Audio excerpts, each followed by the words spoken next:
Hello বন্ধুরা, কেমন আছো সবাই? আজকে রান্না করছি, মাছের ঝোল হবে। কি কি রান্না করব দেখাবো, দেখতে থাকো। মাছ ভাজা হয়ে গেছে, বাঁধাকপির ঘন্ট হচ্ছে, আরও বাকিটা দেখাবো তোমাদেরকে, দেখতে থাকো। কাঠের জালে রান্না দেখছো কীভাবে জ্বলছে। বাঁধাকপির ঘন্ট হয়ে গেছে মাছের মুড়া দিয়ে, এখন নামাবো। যে হাওয়া চলছে, মাছের ঝোল বানাচ্ছি। এই পেঁয়াজ ভেজে নিচ্ছি, আলুটা ভাজা হয়ে গেছে। মশলাটা বললাম না, আজকে মিক্সচারে পিষেছি, কারণ আদা রসুন আর জিরা লঙ্কা। মাছের ঝোলে আলু কষানো হয়ে গেছে, এখন ঝোল দিব।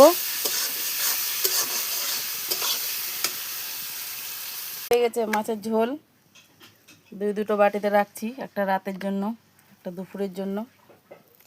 একদম ব্যাপার বাড়ির মতো রান্না হয়েছে, দেখো কালার। পোলট্রির ছাড় রান্না করব। মেয়েটা মাংস ভালোবাসে না, ছাড়টা ভালোবাসে। রান্না করছি, দেখতে থাকো আজ রান্না। এই যে বন্ধুরা, কষা কষা রান্না করেছি, ঝোল করব না, এখন নামিয়ে দিব।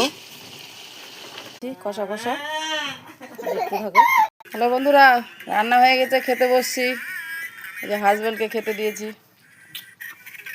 মেয়েও খেতে বসছে, খাওয়াবো মেয়েকে।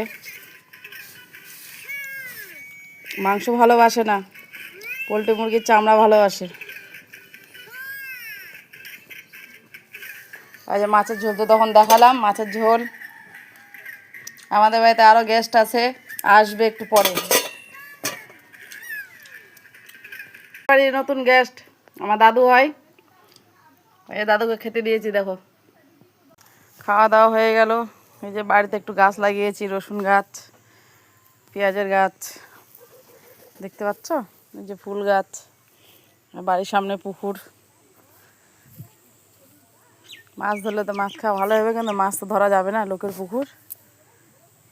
এই দেখো, সব গাছ গোছারি লাগানো আছে,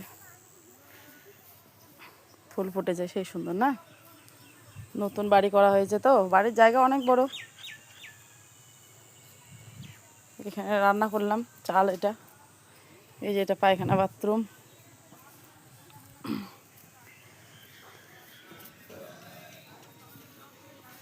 অনেকখানি জায়গা, মাটি নেই তো কোনো কিছু লাগানো যাচ্ছে না।